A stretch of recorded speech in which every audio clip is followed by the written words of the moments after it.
Bonjour.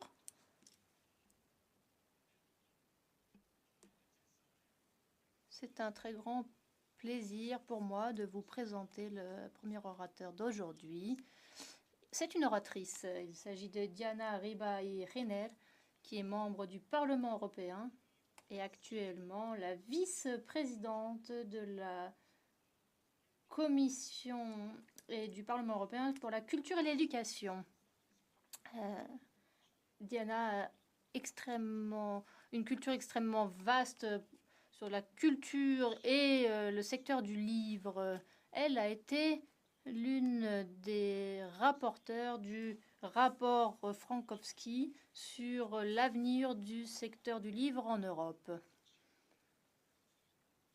Elle va aborder la traduction littéraire comme faisant partie de l'avenir du secteur du livre littéraire en Europe. Bienvenue Diana. Bonjour à tous.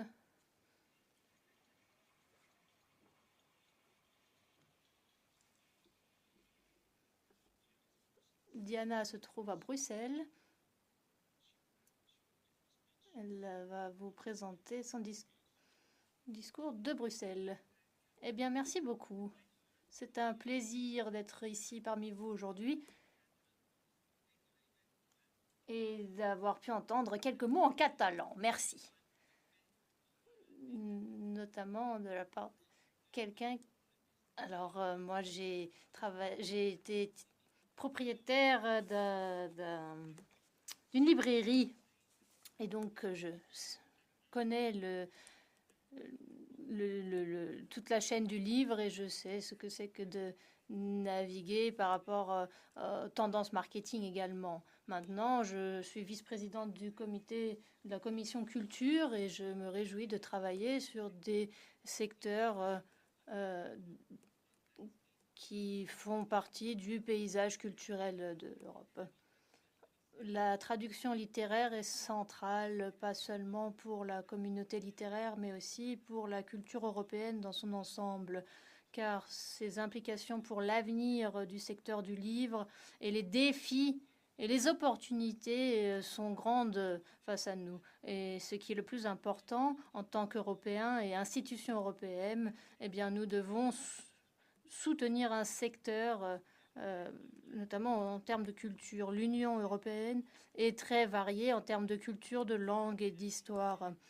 La traduction littéraire en particulier est un mélange de tout cela. Cela ouvre les portes entre les cultures et permet l'échange d'idées et de partage entre les langues, entre les personnes.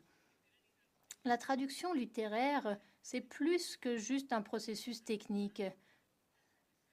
C'est un acte qui transmet la voix de quelqu'un et ses intentions. Cela crée une identité européenne renforcée. Et puis, c'est donc une partie cruciale de notre acte européen de promouvoir la diversité notamment. Cependant, ce secteur important est face à de grands défis. Dans ce contexte, au Parlement européen, en 2024, nous avons eu ce rapport sur le secteur du livre pour faire plus de clarté.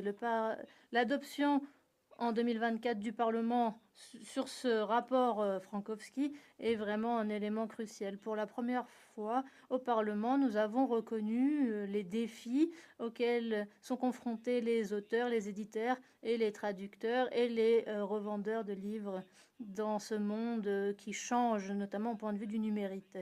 Ce rapport montre la fragmentation du secteur du livre, du marché, avec les opérations et les différentes réglementations qui le rendent difficile pour les travaux littéraires de traverser les frontières plus simplement. Donc, les éditeurs et les revendeurs indépendants sont confrontés à des défis. Cela souligne aussi la pression pour les traducteurs aussi en maintenant la qualité et il faut vraiment les soutenir. Le rapport montre vraiment quelle est l'identité européenne, encourager la diversité culturelle et renforcer la compréhension. Cependant, il faut prendre au sérieux l'écart croissant entre la langue anglaise et tous les autres langages ou toutes les autres langues, notamment dans le secteur du livre. Les statistiques nous montrent que l'anglais domine le marché global. C'est environ 60% de tous les livres édités et environ 80% des contenus numériques. En termes de traduction, plus de 60% des traductions en Union européenne viennent de l'anglais vers les autres langues. Alors, 10% des traductions viennent de plus petites langues européennes vers l'anglais. Ce déséquilibre ne restreint pas uniquement les travaux d'anglais, mais cela fait en sorte que ce n'est pas accessible à tous les lecteurs de manière générale. Il y a donc des valeurs de multilinguisme. Il faut garantir que les langues européennes, notamment celles moins parlées, aient la même représentation dans le monde littéraire. Mais ce qui est plus important encore, c'est la connaissance, la culture du secteur du livre en tant qu'héritage européen partagé. Ce n'est pas seulement un atout économique, mais aussi culturel, qui fait partie de notre culture. Donc le Parlement est confronté à des défis. Il a pris une première étape, c'est une vision partagée du secteur. Pour regarder vers l'avenir, les défis du secteur du livre ne sont pas simples, notamment avec l'augmentation de l'intelligence artificielle et des technologies numériques. Notamment, la commission en charge de cela a souligné dans un récent courrier que nous jouons un rôle dans la manière dont nous définissons et adressons ces défis, notamment dans le développement dans l'Union européenne pour l'intelligence artificielle dans le secteur culturel. Cette intelligence artificielle est déjà présente dans les traductions littéraires et dans l'industrie du livre de manière générale. Cette intelligence artificielle et ces outils peuvent peut-être assister le processus de traduction en améliorant l'accessibilité, mais ils ne peuvent sûrement pas remplacer un traducteur, notamment dans la traduction littéraire où la signification et les émotions sont si importantes. Il faut donc trouver un équilibre entre ces technologies et préserver l'intégrité artistique des travaux littéraires et le rôle crucial des traducteurs. Et puis, par-dessus tout, le format numérique accéléré par, bien sûr, la pandémie Covid en 2019 a remodelé la consommation des livres. Les plateformes numériques et les e-books sont de plus en plus populaires, mais cela a soulevé des questions sur la compensation pour les auteurs, les éditeurs et les traducteurs. Il faut donc assurer à ces professionnels un soutien et qu'ils ne soient pas laissés pour compte. La numérisation est un point important. Il faut continuer à aborder ce sujet sur les marchés du livre européen. Les langues et l'aspect culturel est l'un des atouts principaux de la culture européenne et donc il faut garantir un accès et notamment des travaux et des livres traduits. Il faut donc une approche plus intégrée au niveau de l'Union européenne afin d'assurer aux livres littéraires une diffusion sur tout le continent. Pour l'avenir, vous le voyez bien, il y a beaucoup de travail. Et la Commission main dans la main avec le Parlement, va continuer à soutenir des initiatives pour les traductions littéraires et des programmes de financement, la formation et des financements pour les traducteurs. Et le cadre pour l'Union européenne, pour le secteur culturel, doit être développé afin de garantir que la technologie et les compléments de technologie, la créativité humaine soient promus. La Commission de la culture doit créer un cadre complet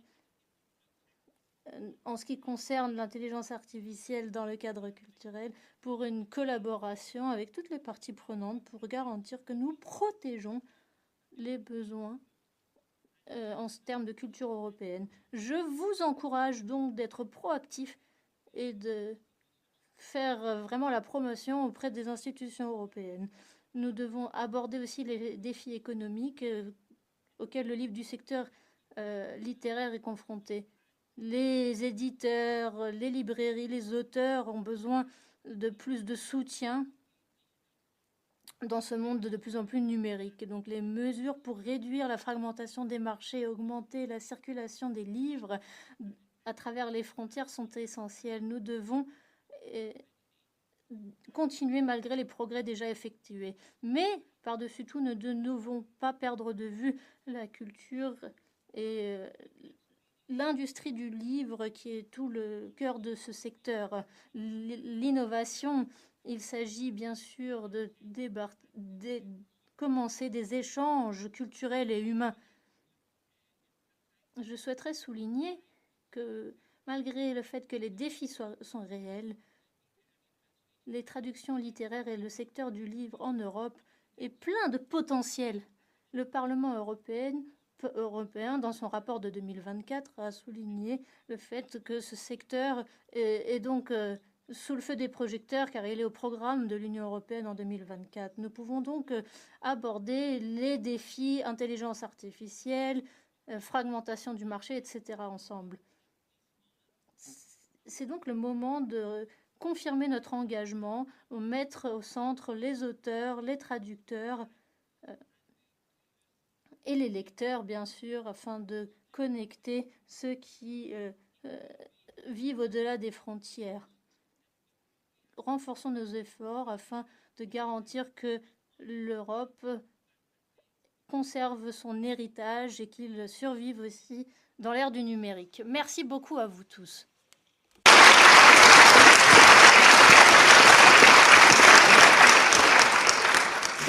Moltes gràcies, Diana. Merci beaucoup, Diana, pour votre discours. Je pense que nous avons entendu vraiment un sujet très intéressant sur l'héritage culturel, encourager l'échange de traductions littéraires en Europe et entre toutes les langues, et également quelques problèmes à l'avenir auxquels nous serons confrontés, notamment nous l'aborderons dans la table ronde suivante sur l'intelligence artificielle. Mais nous avons entendu également qu'il faut être proactif, faire du lobbying pour obtenir de meilleures conditions de travail, par exemple. Et je suis sûre que nous le ferons. Merci beaucoup, Diana. Je vais désormais la parole à notre